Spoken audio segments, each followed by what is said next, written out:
Hey, like a lot of y'all in your 30s, I've worked at many different companies. In my case, they were all ad agencies and publishers. Some were better than others, but one job I interviewed for years back stands out as particularly trash. Not only was the interview bullshit, it was also a bait and switch. My first day was also my last day. We'll talk about that after the intro. I've covered a lot of scams on this channel, and there's one category that attacks the most basic thing most of us need in order to stay alive: a job. As we've moved into most jobs being fulfilled online within the last couple of decades, that means we're also handing over our personal info on applications. And that can lead to credit scams if you aren't careful. Shit is exhausting, I'm gonna be real. We gotta break these down to prevent y'all from wasting your time during your next job search. Welcome back to Deep Dives. Apologies in advance. Looking for jobs online already sucks, and I'm definitely about to make it worse. I'm also gonna cuss a lot. As scammers are posing as employers for their company on LinkedIn. A dangerous new frontier for fraud, the online job hunt. This could be part of a growing scam that's putting other users at risk.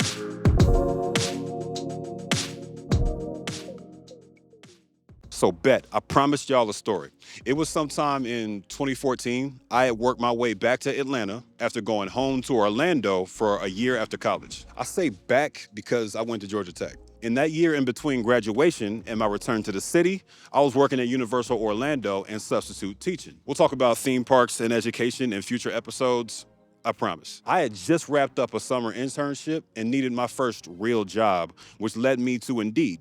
It's the biggest, most popular, and highest rated job search site in the world. That doesn't necessarily mean it's my favorite, but it's a solid choice for starting a broad search. Since I hadn't actually worked in the advertising or marketing industry on this level before, I wasn't sure what to search for. When I typed in marketing assistant, it brought up what I thought was a legit job listing for a local company. I saw it as my stepping stone to bigger roles, so I filled out the application. There's fake listings on sites like Indeed and LinkedIn, misleading listings that take your information via fake applications, and straight up imposters out here pretending to be legitimate companies. The younger version of Cam got caught slipping. Let's educate him on what he should have done.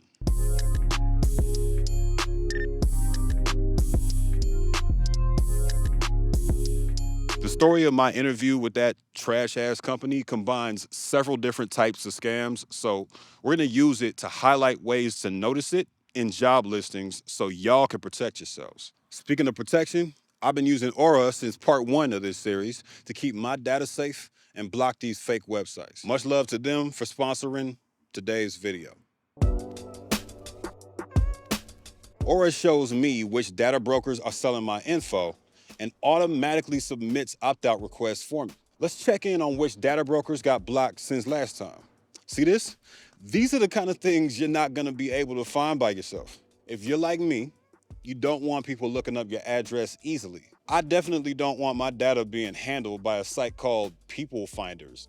That's terrifying. ZLookup is a site that reverse searches people's phone numbers. This is why I'm paranoid. That's not all they do either. Aura is an all-in-one app with antivirus, VPN, password management, parental controls, and more. Plus, it won't break the bank. I know one of the reasons I never use these services is because I couldn't afford them. Addressing one or two of these problems without Aura is like cracking the window and complaining about bugs getting in. I value my security, and as y'all know by now, that applies to you too. Hit aura.com/CamJames to get a 2-week free trial and see how many of these sites has your info right now.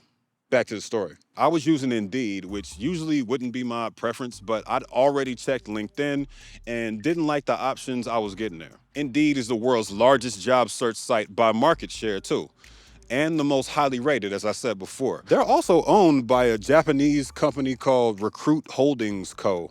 By the way, don't feel bad if that's a site that y'all still use. The game is the game. The job description was pretty standard for a marketing assistant role.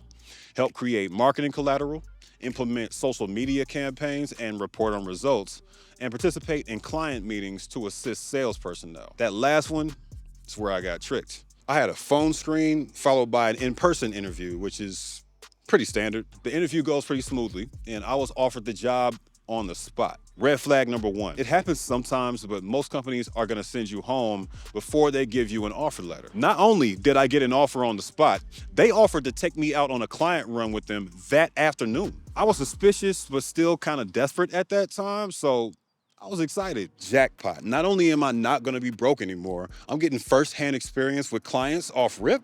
Dream job. Yeah, nah. Stat time. According to the Bureau of Labor Statistics, a lot of us are looking for a job right now. The rest of us are looking for a better one. In February, the number of unemployed people increased by 334,000 to 6.5 million total. Remember, those are just the people without jobs who are looking for work and able to be counted by surveys and industry reports. It's always more than that. Simultaneously, though, we added 275,000 jobs in various industries, including healthcare, government, and food services. I gotta be well-rounded or somebody's gonna actually my ass in the comments. Why should y'all care about any of this? If 334,000 people, and who knows how many in March and April, are out there looking for jobs, there's a high percentage of those people who need money to keep the lights on. That creates an atmosphere where they're more receptive to employment-based scams. And there's been a lot of them.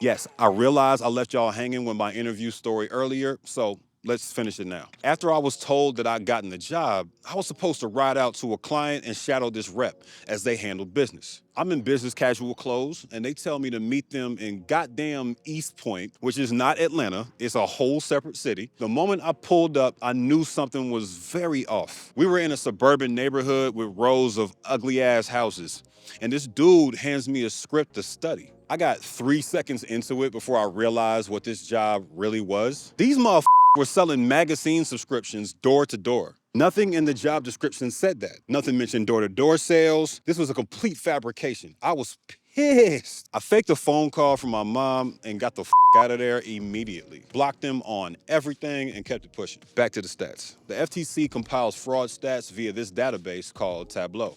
Some of y'all nerds out there, like me, have probably used this at work or school. This one has general facts about fraud cases along with the list of the top 15 states by reports per million people in the fourth quarter of last year. Can't lie, I didn't expect Oregon, Alaska, and Washington to top this list. I don't really have a logical reason to give y'all why those states are leading here, but the fraud facts on the left sidebar added some much needed context. 196,000 fraud reports, 23% of which resulted in a financial loss. $657 million lost in total, with an average of $660 per victim. That's enough to have plenty of people short on that month's rent. The top payment method was credit cards, and most people were contacted via phone call. The stats actually get more wild from here, believe it or not. Let's check out trends over time. As you can see, the fraud rate rises and falls, but we saw a significant dip in imposter scams during the onset of the pandemic. Then a spike in 2021 as it became our new normal. Imposter scams are exactly what they sound like. Someone pretending to be an entity or organization they're not. That's a typical way employment fraud happens. Here's the full drop down of categories. Y'all are definitely gonna see this in future episodes. I wanna see what investment-related scams are looking like. God damn. I'm gonna take a wild guess and assume this ridiculously extreme spike since 2019 was due to crypto. Next up, I want to show y'all the breakdown by age for general fraud cases in Q4 of last year. Looks like most scammers target adults, so the numbers for teens are the lowest at 3%. It makes sense, teens have less to steal. As soon as you turn 20 though, welcome to adulthood. It shoots up to 14% and kind of just keeps getting worse from there. Millennials are the hardest hit, barely beating out the young boomers for how frequently we get victimized. Shout out to Gen X for dodging a lot of these bullets. I'm honestly not surprised. It's a stereotype by now that the oldest generations are victimized most often. But clearly that's not the case as we get the people in their 80s or older dropping back down to teenager level. Then again, these are just the people that reported that fraud. The last category of fraud I want to talk about before we get to the ways people get scammed is the payment methods. I already said credit cards are number one. And it ain't really a shock that debit cards and payment apps are next up. What's crazy is the amount stolen in the next two. Bank transfers and crypto are responsible for $492 million and $330 million respectively in one quarter. That combined total is like everybody in America personally donating $2.50. If you've never encountered employment fraud before, congratulations. I'm gonna walk y'all through all the ways it can go down to make sure y'all don't end up in some random neighborhood hustling some bullshit nobody wants, or much worse.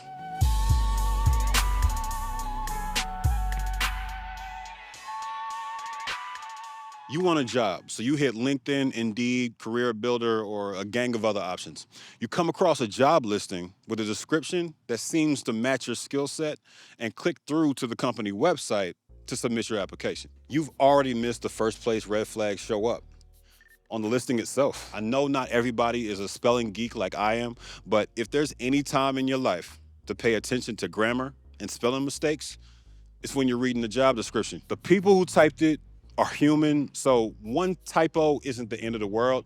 But if you're seeing any more than that, my honest opinion is that you should keep it pushing. A company that's willing to put their name on something with hella errors tells you a lot about their internal culture. I promise you, you don't want to work there, even if it is legit. I hear you asking, what if they just copy the description and it's flawless? Great question. The next step is when it gets real nasty. I was talking to a friend of mine before writing this piece, and she sent over a bunch of texts and emails she's received from fraudulent businesses and automated messages that should have a siren going off in your head immediately. I'd usually just pull stuff like this from the research sources I use, but I want to get y'all more involved in these pieces when I can. I recently opened submissions for my other series, Deep Cuts.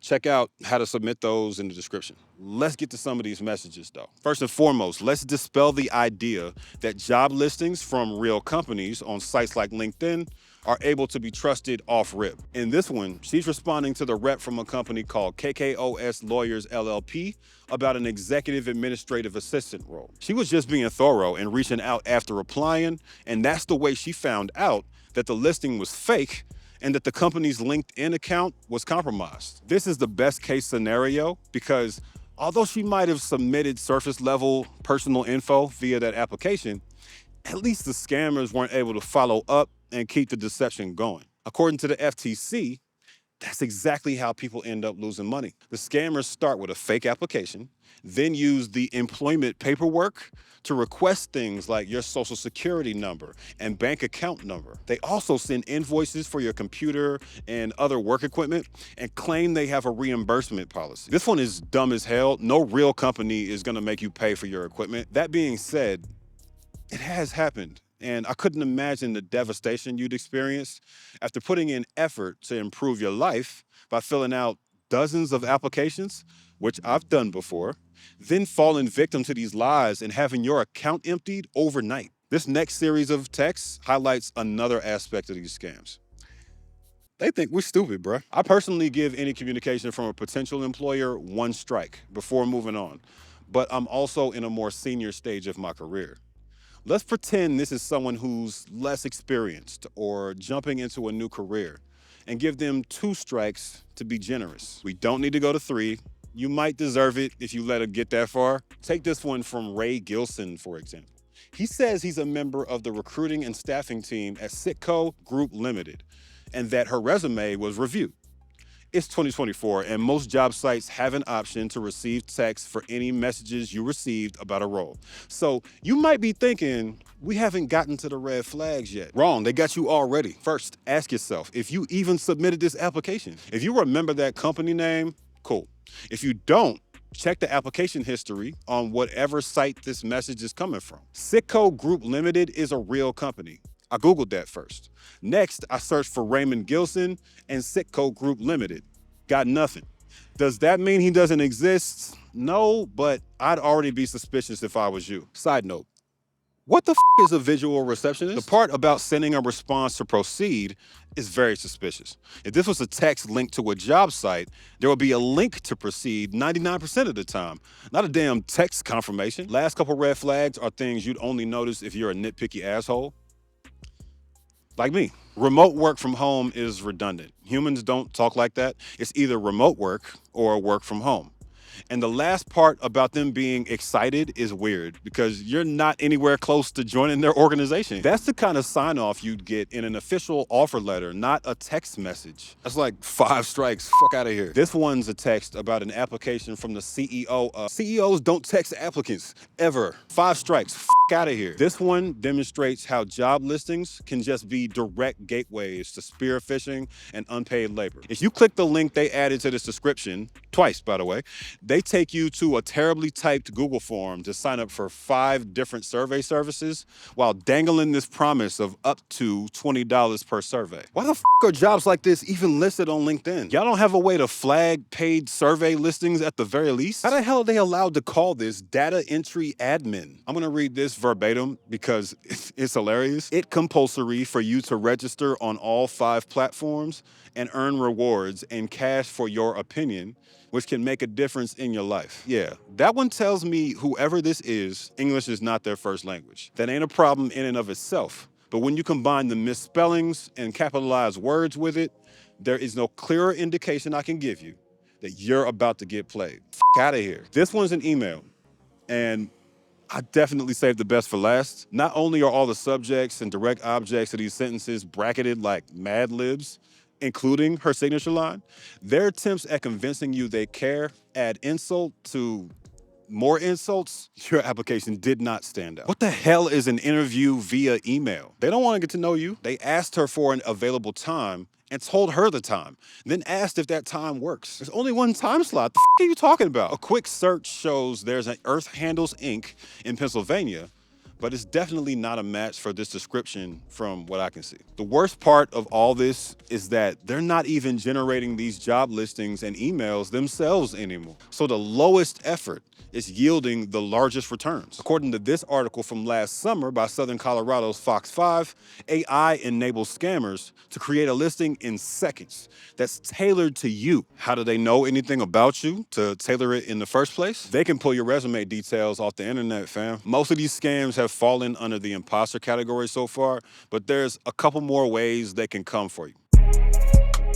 Career counseling or coaching is a very real profession that can take place in a public group setting or private one-on-one session. Some fields benefit from it more than others do. There ain't no career counselors for YouTube, I promise you. That being said, when the employment market is on struggle mode, like it was when I was looking for a new job late last year, job seekers get desperate. Y'all know from watching this series what happens when people get desperate. Scammers get to work. Life coaching is definitely a level above career coaching on the tier list of professions where it's easy to lie about your qualifications. It's still pretty easy to lie about career counseling though. A convincing looking LinkedIn page and slick talk can get you multiple clients. We'll wrap this up with a Medium article from 2021 that details a traumatizing experience Carrie Holt went through with a fake career counselor. She was already on the tail end of several rejections in a row, which is something I can relate to directly. After listening to her story about the struggle she'd been through so far, the fake counselor guaranteed she could find her a high-paying job, which isn't a real thing. There are no guarantees in a legitimate job search process. As she said in this article though, she was at the point in her search where she wanted to believe. So when this scammer pitched her on a 6-part course she was offering, she asked how much. 4 bands. Ain't no way in hell. This woman is unemployed. Bruh. After Carrie said what this terrible person should have known already, that she ain't got $4,000, guess what the response was? Salesperson 101, apply pressure. Carrie didn't end up falling for this, but what she said next is insane. Paraphrasing, but the scammer said her experience has been that if someone doesn't commit right away, then they usually don't follow through, and that Carrie should make the decision now. I said this in my first episode, and I'm gonna repeat it here. That shit is inherently evil. If there's a hell, you got VIP tickets.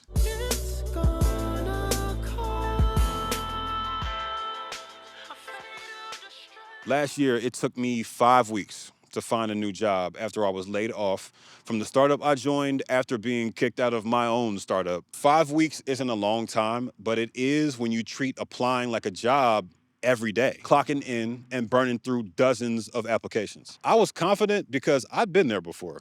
Once you get fired once, it takes the fear away. At least it did for me. That being said, there's people who have been searching for months on end who are forced into homelessness during the search. I know the world acts as if y'all don't exist, but if you happen to see this during your journey, just know that I see you. Be careful and double check everything from potential employers' email addresses to performing a basic search to make sure they exist and don't have a reputation for scams. Those few seconds can save you a lifetime of regret. Here's the things y'all gotta watch for when it comes to career coaches: fake testimonials, fake articles paid for by PR, Newswire, or some other service, fake certifications or credentials, and exorbitant prices attached to unnecessary services. If something feels off, trust your gut. Y'all got the information now. In case I ain't tell you.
But like I just saw a Cam, what the hell Cam name?